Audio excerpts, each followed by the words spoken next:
പഴമതൻ ശുദ്ധിയും ശക്തിയും തേറുമാ പരദേവത തന്റെ കാവിനുള്ളിൽ തൊഴുതു നിന്നിടും പ്രശാന്ത മുഖങ്ങൾ തൻ തുടിയിടും തൂമയിഴും മനസ്സും കരളിൽ പതിഞ്ഞു കിടക്കുമോ മായാതെ കറയറ്റ ചാരുത എന്നുമെന്നും ആശാലിന സൗന്ദര്യമേ.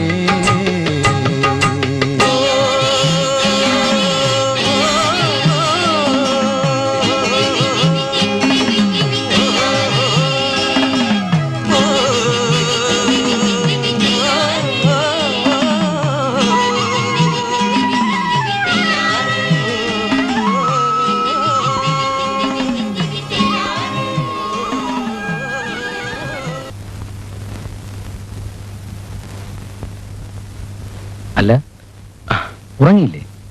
ഇല്ല, എനിക്ക് ഉറക്കം വരുന്നില്ല. എന്താ അത്? I am totally disturbed. എന്താ കാര്യം? എന്താ കാര്യം എന്ന് പറയൂ. ഞാനൊരു ബാങ്ക് മാനേജറാണ്. ഓഹോ, അതുകൊണ്ട് I am very much worried. എന്താ ബാങ്ക് സംബന്ധം വല്ല കുഴപ്പം കാണിച്ചു? അയ്യോ, അതല്ല. എനിക്ക് കുറച്ച് സംസാരിച്ചാൽ ആശ്വാസം കിട്ടും. റൈറ്റ്. കേൾക്കുന്നത് ഞാനായാ മതിയോ? എനിക്കത് ആരോടെങ്കിലും പറഞ്ഞാൽ മതി. ധൈര്യമായിട്ട് പറഞ്ഞോളൂ, ഞാൻ കേൾക്കാം.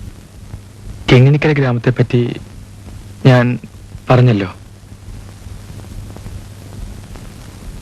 ഞാനവിടെ ചെല്ലുമ്പോൾ ഭൂമിയിൽ എവിടെയെങ്കിലും ഒരു സ്വർഗമുണ്ടെങ്കിൽ അത് ഇതാണ് ഇതാണ് എന്ന് പറഞ്ഞ മഹാൻ ആരായാലും ശരി, ആരാണെന്ന് എനിക്ക് നിശ്ചയമില്ല, അദ്ദേഹം കുറച്ചു കാലമെങ്കിലും ഈ കിങ്ങിണിക്കര ഗ്രാമത്തിൽ ജീവിച്ചിരുന്നിരിക്കും. ഞാൻ എന്റെ ഔദ്യോഗിക ജീവിതത്തിൽ നിന്ന് വിരമിക്കുന്നത് നിങ്ങളുടെ ഈ ഗ്രാമത്തിൽ വച്ചായതിൽ എനിക്ക് ഏറ്റവും അധികം സന്തോഷമുണ്ട്. എനിക്ക് കിട്ടാവുന്നതിലേറെ സ്നേഹവും സഹകരണവും നിങ്ങൾ തന്നിരിക്കുന്നു. അതിനെപ്പറ്റി പറയുമ്പോൾ ഏതാനും വ്യക്തികളെ ഈ അവസരത്തിൽ ഓർമ്മിക്കാതിരിക്കാൻ സാധ്യമല്ല. അതിൽ പ്രധാനപ്പെട്ടത് മാളിയേക്കലെ മഹേശ്വരി അമ്മയാണ്. ഒരു മഹിളാ സമാജം പ്രസിഡന്റ് എന്നുള്ള രീതിയിൽ എനിക്കും എന്റെ സ്ഥാപനത്തിനും അവർ നൽകിയിട്ടുള്ള സഹായ സഹകരണങ്ങൾ ഒരിക്കലും മറക്കാവുന്നതല്ല. മഹേശ്വരി അമ്മയെ പറ്റി പറയുമ്പോൾ ഗോകുലത്തിലെ തങ്കമണി കുഞ്ഞമ്മയും എനിക്ക് മറക്കാൻ പറ്റില്ല. മഹിളാ സമാജത്തിന്റെ മുൻ പ്രസിഡന്റ് എന്നുള്ള നിലയ്ക്ക് അവർ തന്നാലാവുന്ന എല്ലാ സഹായങ്ങളും ഞങ്ങൾക്ക് ചെയ്തു തന്നിട്ടുണ്ട്. ബാങ്കുമായി വലിയ ബന്ധമൊന്നുമില്ലെങ്കിലും നിങ്ങളുടെ എല്ലാം കണ്ണിനുണ്ണിയായ റവറൻ ഫാദർ ജോൺ അദ്ദേഹത്തിന്റെ സ്വതസിദ്ധമായ ചിരിയോടുകൂടി എന്നെ വീക്ഷിക്കുന്നത് എനിക്ക് കാണാം. പള്ളി എന്ന് പറയുന്നത് ഒരു പ്രത്യേക വിഭാഗത്തിൻ്റെത് മാത്രമല്ല എന്ന് തെളിയിച്ചത് അദ്ദേഹം മാത്രമാണ്. സ്വൽപ്പം എടുത്തിയാട്ടക്കാരനാണെങ്കിലും പഞ്ചായത്ത് മെമ്പർ ഭാർഗവൻ പിള്ളയെയും എനിക്ക് മറക്കാനാവില്ല. നന്ദി പറയുന്ന അദ്ദേഹത്തിന് ഇഷ്ടപ്പെടില്ല, എന്നാലും ഞാൻ നന്ദി പറയുന്നു നിങ്ങളുടെ എല്ലാം അനുവാദത്തോടുകൂടി. ഇപ്പോഴിവിടെ ഇല്ലെങ്കിൽ തന്നെയും എനിക്കൊരിക്കലും മറക്കാനാവാത്ത വ്യക്തിയാണ് നമ്മുടെ എല്ലാം പ്രിയങ്കരനായ പഞ്ചായത്ത് പ്രസിഡന്റ്. അദ്ദേഹത്തെക്കുറിച്ച് കൂടുതൽ പറയേണ്ട കാര്യമില്ല. ഇവിടെയുള്ള ആശുപത്രിയുടെ കാര്യമായാലും ശരി, സ്കൂളിന്റെ കാര്യത്തിലായാലും ശരി, പള്ളിയുടെ കാര്യത്തിലായാലും ശരി, കൈ അയഞ്ഞ സംഭാവനകളും സഹായ സഹകരണങ്ങളും നൽകി ഈ നാട്ടുകാരുടെ ഒന്നടങ്കം സ്നേഹാദരങ്ങൾ പിടിച്ചു പറ്റിയ അദ്ദേഹത്തിന്റെ പരിചരണവും എനിക്ക് കുറച്ചുനാൾ അനുഭവിക്കാനിടയായിട്ടുണ്ട്. ഇനി ഞാൻ ഓരോരുത്തരെയായി എടുത്തെടുത്ത് പറഞ്ഞ് സമയം ദീർഘിപ്പിക്കുന്നില്ല. ഈ നാട്ടുകാരോട് മൊത്തത്തിലുള്ള എന്റെ നന്ദി പ്രകാശിപ്പിച്ചുകൊണ്ട് തൽക്കാലം എന്റെ വാക്കുകൾ അവസാനിപ്പിക്കും. ഞാൻ പുതിയ മാനേജർ ശ്രീ ഓമനക്കുട്ടനെ നിങ്ങൾക്ക് പരിചയപ്പെടുത്തുന്നു. അടുത്തതായി നിങ്ങളോട് രണ്ടു വാക്ക് സംസാരിക്കാൻ ഞങ്ങളുടെ ബാങ്കിലെ അക്കൗണ്ടന്റായ ശ്രീമാൻ ജോയിയെ ഞാൻ ക്ഷണിച്ചുകൊള്ളുന്നു. സുഹൃത്തുക്കളെ, ഈ അവസരത്തിൽ ദീർഘമായൊരു പ്രസംഗം ചെയ്യാൻ ഞാൻ ഉദ്ദേശിക്കുന്നില്ല. പുതിയ മാനേജറായി ചാർജെടുത്ത ശ്രീ ഓമനക്കുട്ടന് എന്റെ വ്യക്തിപരമായ പേരിലും ബാങ്കിലെ ജീവനക്കാരുടെ പേരിലും ഞാൻ സ്വാഗതം നേരുന്നു. ഇനി കസ്തൂർബ മഹിളാ സമാജത്തിന്റെ പേരിൽ റിട്ടയർ ചെയ്തു പോകുന്ന നമ്പ്യാർ സാറിന് ഹാരാർപ്പണം നടത്താൻ സമാജം പ്രസിഡന്റ് ശ്രീമതി മഹേശ്വരമ്മയെ ക്ഷണിച്ചോളുന്നു.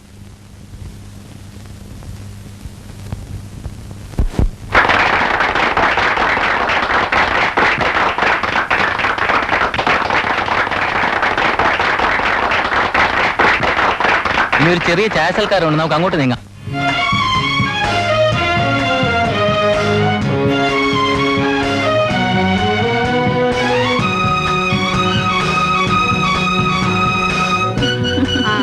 പിന്നെ മഹേശ്വരി, ഞാനൊരു കാര്യം പറയണമെന്ന് വിചാരിച്ചോണ്ടിരിക്കുക. എന്താ നാത്തൂന്? രാജപ്പൻ എന്തെങ്കിലും ഒരു ബിസിനസ് ഇട്ടുകൊടുത്ത് ശരിപ്പെടുത്തി എടുക്കണമെന്ന് എന്റെ ആഗ്രഹം. അത് കൊള്ളാം. ഒന്നാമത് അവൻ പഠിത്തത്തിൽ പുറകോട്ടാണല്ലോ. എന്തെങ്കിലും ബിസിനസ് ചെയ്യുന്ന അവന് നല്ലത്. അതിപ്പോ അത് തുടങ്ങുന്നതിന് മുമ്പായിട്ട് അവന്റെ കല്യാണം നടത്തിയാൽ കൊള്ളാമെന്നാണ് എന്റെ അഭിപ്രായം. അവന് ബിന്ദുവിനെ ഇഷ്ടമാണ്. പിന്നെ നമ്മൾ നേരത്തെ തീരുമാനിച്ചു വെച്ചിരിക്കുന്ന കാര്യമാണല്ലോ. നമ്മള് അത്ര ധൃതി കാണിക്കണം നാത്തൂനെ. അതെന്താ മഹേശ്വരി അങ്ങനെ പറഞ്ഞത്? നമ്മൾ നേരത്തെ മനസ്സിൽ ആഗ്രഹിച്ച് ഉറപ്പിച്ചിട്ടുള്ളതാ. പക്ഷെ പിള്ളേരുടെ ഇപ്പോഴത്തെ മനസ്സിനെ പറ്റി ഒന്നും പറയാൻ പറ്റില്ലെന്നേ. പോരെങ്കിൽ അവൾ എപ്പോഴും പഠിത്തം കഴിയട്ടെ എന്ന് പറഞ്ഞുകൊണ്ടിരിക്കുക. ഏതായാലും ഞാനൊന്ന് കാര്യമായിട്ട് ആലോചിക്കട്ടെ. ഇതേ വരുന്നേ.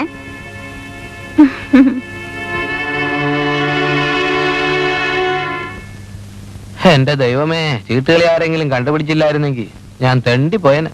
24 മണിക്കൂർ തള്ളി നിൽക്കണ്ടേ? എന്റെ ചേട്ടാ, ചീട്ടുകളി എന്ന് പറയുമ്പോ അമ്മയ്ക്ക് ഇത്ര ദേഷ്യം? അത് പണ്ട് നമ്മുടെ അച്ഛൻ ചീട്ട് കളിച്ചുകൊണ്ടിരുന്നപ്പോഴാ ഹൃദയസ്തംഭനം മൂലം മരിച്ചുപോയത്. അപ്പൊ അമ്മയ്ക്ക് പേടി എനിക്ക് ഈ ചീട്ടുകളിയിലുള്ള താല്പര്യം കൂടുന്തോറും എന്റെ ഹൃദയവും സ്തംഭിക്കുമോ എന്നാ.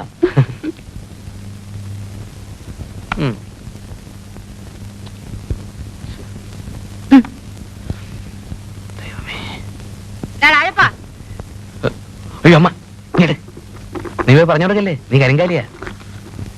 എടാ രാജപ്പ,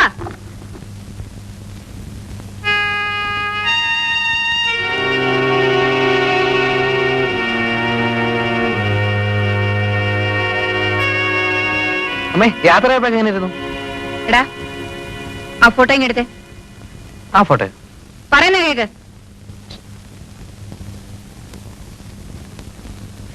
അടുക്കളക്കപ്പുറത്ത് ആ ചായപ്പില്ലേ, അവിടെ കാണും കൊണ്ടിട്ട്. അമ്മ, ഇത് അപ്പച്ചി മഹിളാ സമാജം പ്രസന്റ് ആയപ്പോ എടുത്ത ഫോട്ടോ അല്ലേ? പറയുന്ന കേൾക്കുന്നുണ്ടോ?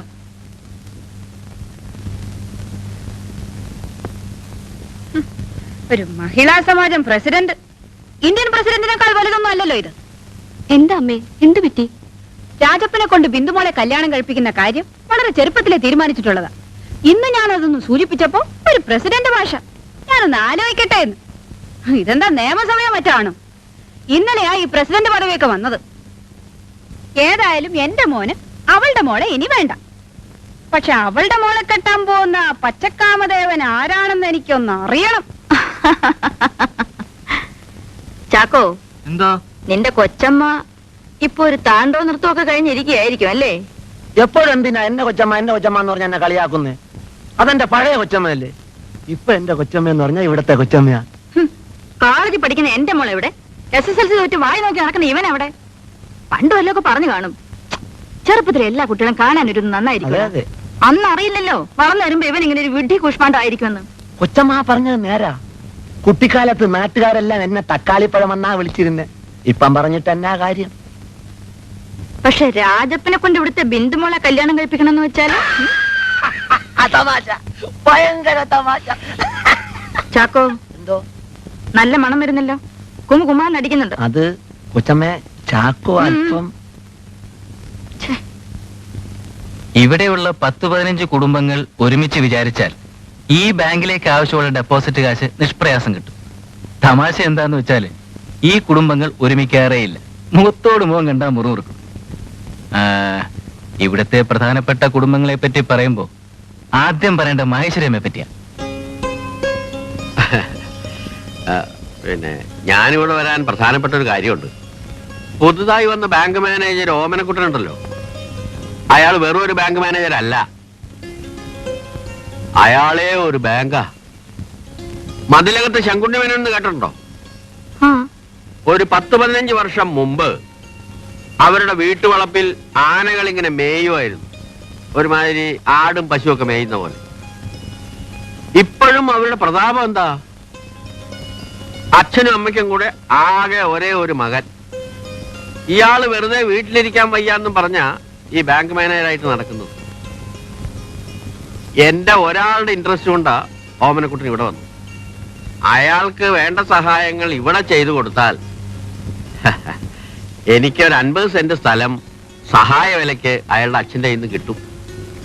അതുകൊണ്ട് ഓമനക്കുട്ടനെ ഞാൻ അങ്ങോട്ട് ഏൽപ്പിക്കുക. മിസ്റ്റർ ഓമനക്കുട്ടന് ഫാമിലി ഇല്ലേ? കല്യാണം കഴിക്കാതെ എങ്ങനെ ഫാമിലി ഉണ്ടാവുക? അയാളുടെ അച്ഛൻ പറഞ്ഞിട്ട് നല്ല ഒന്നാം തരം ഒരു ആലോചന ഞാൻ കൊണ്ടുവന്നതാ. കല്യാണം കഴിക്കേണ്ട സമയമാവുമ്പോ പറഞ്ഞോളാന്നാ ഓമനക്കുട്ടൻ പറഞ്ഞത്. അല്ല, അതിനുള്ള പ്രായമായിട്ടുള്ളൂ. അപ്പൊ ഞാൻ ഇറങ്ങട്ടെ.